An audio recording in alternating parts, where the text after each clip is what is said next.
Bonjour et bienvenue dans cette nouvelle vidéo, j'espère que vous allez bien. Aujourd'hui je vous propose un book haul, je ne pensais pas en refaire un tout de suite. J'avais fait le dernier pour l'été et vous l'avez eu il n'y a pas si longtemps sur la chaîne. Mais comme j'ai 7 petits nouveaux dans ma bibliothèque à vous présenter, je me suis dit que c'était une bonne idée de rallumer la caméra et de vous les présenter.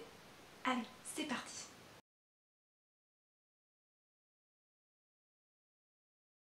J'ai participé cet été, mois d'août en particulier, au challenge d'Alex Bookin en Prada.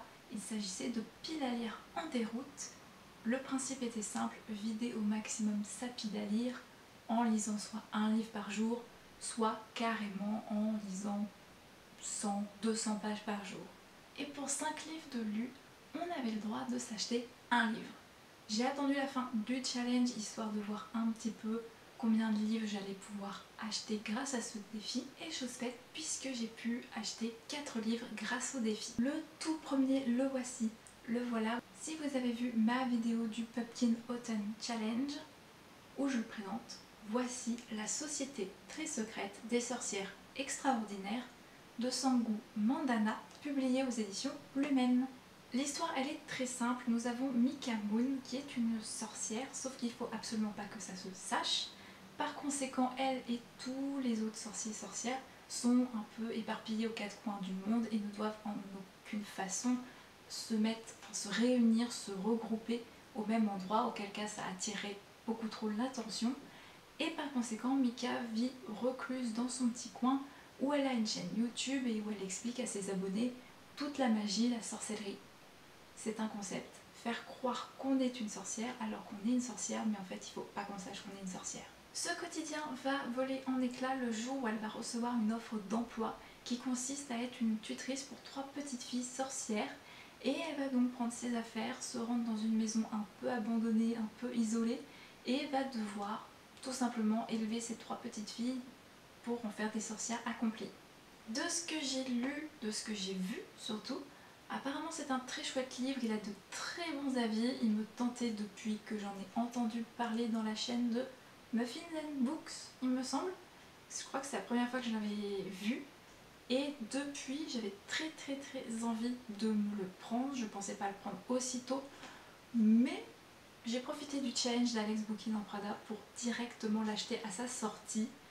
Et ma foi, j'ai hâte de découvrir ce qu'il en retourne.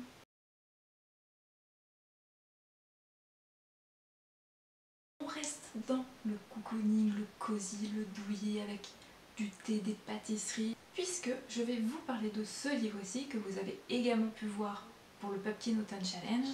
Il s'agit de Myriam et le thé du juste moment, paru aux éditions Scrinéo et qui est écrit par Sophie Noël. Dans ce roman, on va suivre une mère et sa fille qui ouvrent une librairie qui s'appelle Thé ou Café. Et un jour, Myriam va croiser la route d'Adiba, qui est une sorte de conteuse. Et à partir de là, les choses vont s'emballer, puisqu'il va y avoir tout un tas de phénomènes magiques un peu partout. Il y a une jeune fille malade qui va falloir sortir de la mélancolie, sans oublier les contes qui semblent prendre vie. Par conséquent, ça a l'air pétillant, plein de magie, de beaux messages, quelque chose de réconfortant. Donc j'ai vraiment hâte de pouvoir le lire très prochainement.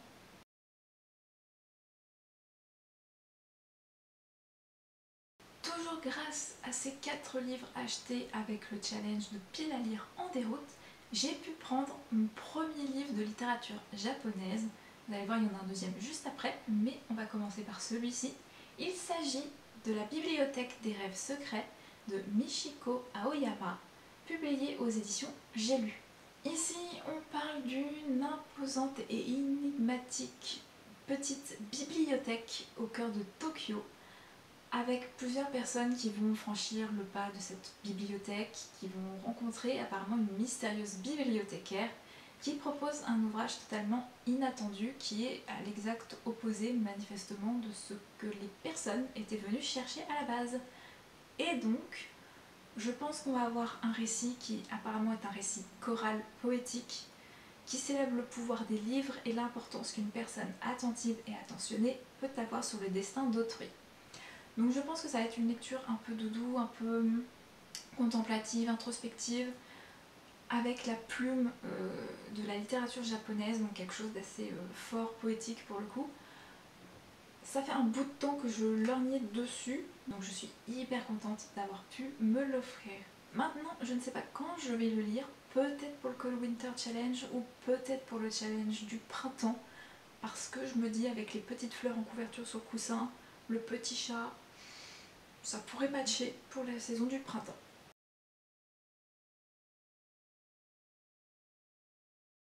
Et pour marquer la fin du challenge pile à lire en déroute, voici le 4e et dernier livre que j'ai pu m'offrir avec ce défi. Il s'agit de Tant que le café est encore chaud de Toshikazu Kawaguchi. Ici, c'est la version poche qui est au livre de poche. Encore une fois, littérature japonaise, on est encore à Tokyo, mais cette fois-ci, après la librairie, on est sur le café.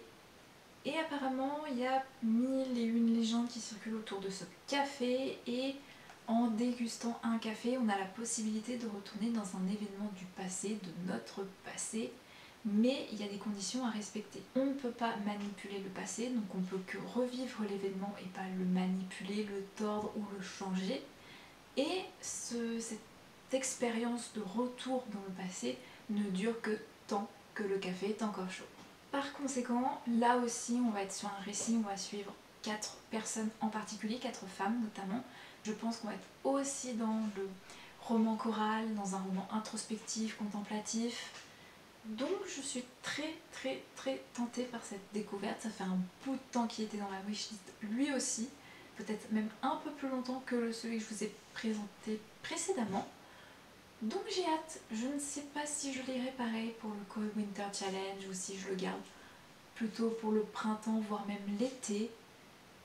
Ma foi, je vais voir.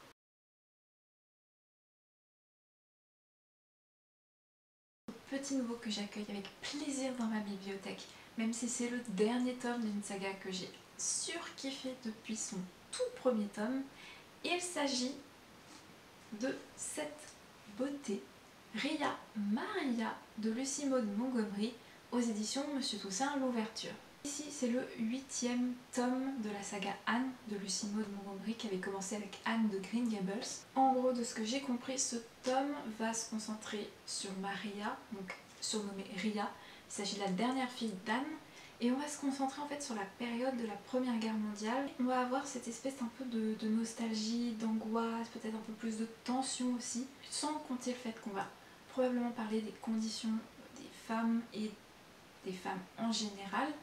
Donc je suis assez impatiente de pouvoir découvrir ce livre, en même temps un petit peu triste de quitter la saga, mais je sais que de toute façon, vu que c'est une série que j'ai adorée, je sais que je la relirai avec grand plaisir.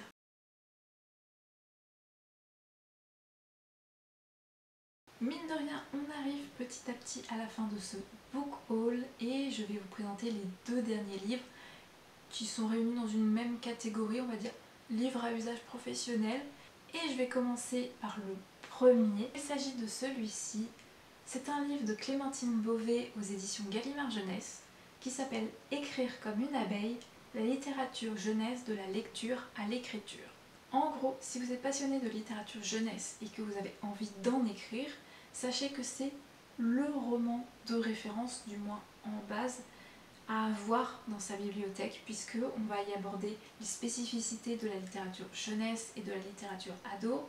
On va aborder également comment écrire une histoire, donc comment travailler le rythme, l'intrigue, les personnages, l'univers, comment choisir sa narration, comment écrire, comment se lancer plutôt dans le récit, dans l'écriture et comment maintenir sa motivation jusqu'à la dernière ligne, comment réécrire, relire, corriger son manuscrit, l'envoyer. Bref, Clémentine Beauvais dresse un immense portrait de la littérature jeunesse et ado, de la lecture à l'écriture, et c'est vraiment hyper intéressant. Je suis en cours de lecture actuellement, je crois que j'ai fait même pas la moitié, je crois que je suis pile à la moitié en fait en vrai, et c'est hyper dense, très complet, vachement bien foutu, hyper intéressant. C'est à lire à petite dose, c'est sûr, mais en tout cas, je suis très contente d'avoir ce livre dans ma bibliothèque puisqu'il est très utile.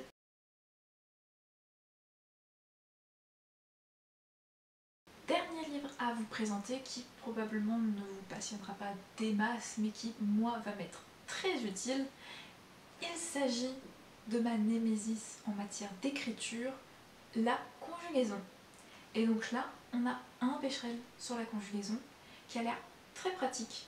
Et pour l'avoir feuilleté avant de l'acheter, je le trouvais pratique et je le trouvais vraiment bien fichu en matière de maquette. Facile à se repérer, avec un index qui est bien, qui est très lisible et accessible, sans compter tout un volet sur les règles en conjugaison. Donc je l'ai trouvé complet, intéressant, bien fichu dans sa maquette. Donc comme je fais une petite bibliothèque d'ouvrages spécifiques à la littérature, jeunesse, ado, mais aussi à tout ce qui concerne la langue française, ça va m'être très précieux. Et voilà, ce book haul est désormais terminé. Merci de l'avoir regardé jusqu'au bout. J'espère que vous avez pu faire de chouettes découvertes à travers ces 7 petits nouveaux dans ma bibliothèque. N'hésitez pas à regarder sous la vidéo, il y aura toutes les informations utiles concernant les livres cités, mais pas que, des liens aussi pour me retrouver sur les réseaux sociaux. N'hésitez pas non plus à vous emparer de l'espace commentaire, histoire de donner un petit peu vos avis sur tous ces livres que j'ai présentés. Est-ce que vous les avez lus? Est-ce qu'ils vous tentent ou pas du tout? Est-ce qu'ils sont dans votre pile à lire, dans votre wishlist? Bref, tout ceci m'intéresse et je répondrai à vos commentaires avec grand plaisir. Quant à moi, il ne me reste plus qu'à vous souhaiter une bonne journée, une bonne semaine, un bon week-end, bref, ce qui vous arrange le plus. Et d'ici la prochaine vidéo, portez-vous bien, restez curieux et créatifs. Bye!